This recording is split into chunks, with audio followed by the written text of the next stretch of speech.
리버스데이. 작가 유티야. 아이가 그 순간 최초로 입력한 단어는 망가지다였다. 방금 보던 찬공이 시의 무릎을 스치고 지나갔다.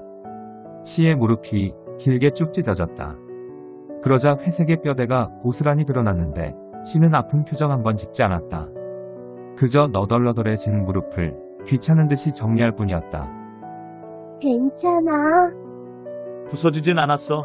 나중에 고쳐달라고 해야지. 공 어디 갔어? 저기. 차도까지 굴러떨어진 공을 발견한 시가 털레털레 달려갔다. 색에 찬 것 같지도 않은데 참 멀리까지 굴렀다.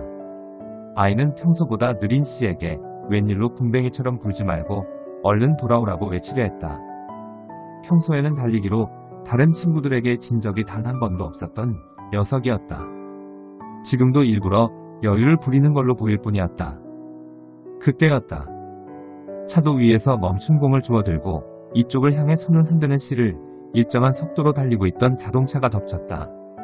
날카로운 소음과 함께 시가 허무하게 날아가 버렸다. 평소라면 여유롭게 피했을 텐데 무릎이 망가진 게 화근이었던 모양이다. 아이는 화들짝 놀라서 시에게로 달려갔다. 괜찮아.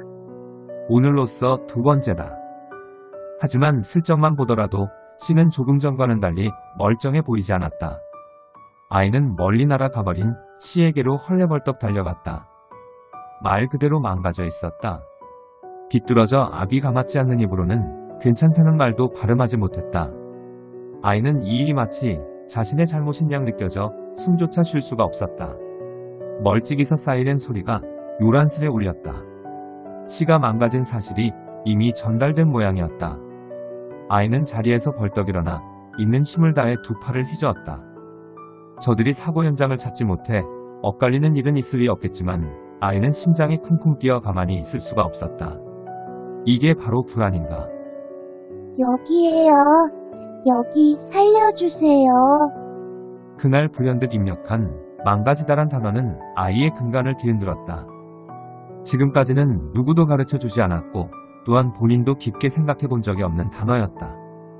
그래서 더더욱 소녀의 안에서는 잘할 기회가 없었던 의심이었던 걸지도 모른다. 시는 사이렌 소리를 울리며 달려온 구급차에 실렸다. 그 모습을 빤히 지켜보며 덜덜 떨던 아이는 자신이 겁에 질렸다는 사실조차 모르고 있었다. 공포란 이름을 알기도 전에 도착하는 것이었다. 그게 감정이란 것도 아주 더디게 깨달을 수밖에 없었다. 입을 하고 벌려봐라.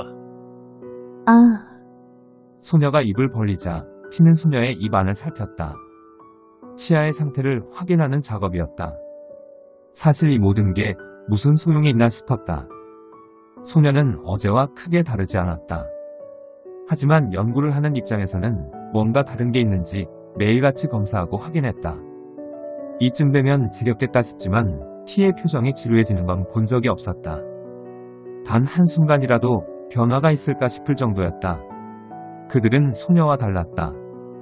만들어진 기계였다. 이따금 소녀는 그들이 부러웠다. 이따금이 아니다. 매 순간이 부러웠다. 그들은 아무리 달려도 숨이 차지 않았고 다리가 찢어질 듯이 아프지도 않았으며 밤이 되면 잠들어야 하지도 않았고 병에 걸리거나 음식물을 먹어야 하는 것도 아니었다.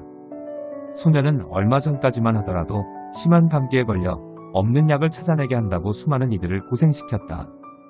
그때마다 자신이 지나치게 약한 존재라는 사실을 깨달았다. 딱히 이상한 곳은 없는 것 같구나. 이제 소매를 걷어봐라. 주사 맞는 건 좀 건너뛰면 안 돼요? 싫다라는 말을 함부로 꺼내는 건 그리 효과적인 방법이 아님을 아주 오래전에 터득했다. 하지만 이 말도 썩 효율적인 방안은 아닌 모양이었다. 처음부터 차갑고 냉랭했던 시선이 지금은 좀 더 서늘하게 비쳤다. T는 단지 소녀를 보고 있는 것뿐인데 소녀가 저 혼자 그렇게 느끼는 걸지도 모른다. 마치 살아있지도 않은 곰 인형의 까만 단추 눈을 들여다보며 오늘의 기분을 혼자서 상상하는 것처럼 소녀는 자신이 이들과는 다르다는 사실을 아주 잘 알고 있었다. 처음에는 그 사실에 적응하는 것 자체가 어려웠다. 하지만 시간이 흐를수록 인정할 수밖에 없었다. 그렇다고 필요한 과정을 건너뛸 수는 없어. 네. 결국 별다른 소득 없이 소매를 걷어붙여야 하는 쪽은 소녀였다. 주사 바늘이 살갗을 꿰뚫고 들어오는 감각은 대체 뭐라고 설명해야 좋을까? 따끔거리는 수준을 넘어서 아프기까지 한데도 누구 하나 이해시킬 수 없으니 설명하는 쪽에선 갑갑했다. 그나마 소녀의 고통에 귀를 기울이는 척이라도 하는 건 이 연구소의 연구원들 정도뿐이었다. 물론 그들이 이은하라는 한 개인에 대한 호기심이나 애정 어린 관심 때문에 청각을 열어두는 건 아니었다. 어디까지나 학술적인 관심에 불과했다. 그러고 보니 씨가 말이다. 시? 소녀는 팔에 쿡 찔려 들어온 바늘에 얼굴을 일그러뜨리며 되물었다. 소녀의 기억에 그 이름이 전혀 들어있지 않은 눈치로 보이자 티는 차분하게 말을 이었다. 내가 어릴 적에 고쳐달라고 울고 했던 그 아이 말이다. 기억 안 나? 아, 맞아. 그런 일이 있었지. 그 당시에는 굉장히 충격이었는데 참 신기한 일이지. 씻어낸 듯 잊어버렸다. 티의 차분한 설명을 듣고 나니 그 얼굴이 어렴풋이 기억날 것도 같았다. 그래, 이것도 부러운 점 중에 하나였다. 저들에게는 아무리 오래된 기억이라도 일부러 삭제하지 않는 이상 계속 머릿속에 남아 있었다. 그에 반해 소녀는 바로 어제 먹었던 반찬조차 가물가물할 때가 많았다. 한결같이 맛이 없었던 것만 기억난다. 살아있는 무면 다 그런 걸까? 나는 왜 이렇게 태어날 수밖에 없었던 걸까? 한때는 밤마다 침대에 홀로 앉아 고민했다. 그러다 다음날 아침 식사 시간에 꾸벅꾸벅 졸다가 혼나는 결말을 맞게 되었지만 말이다.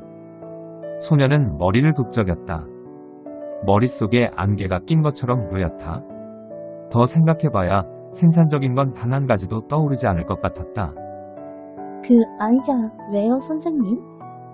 그땐 부품이 부족해서 수리가 불가하다고 했는데 데이터는 복구해서 남겨뒀던 모양이더라.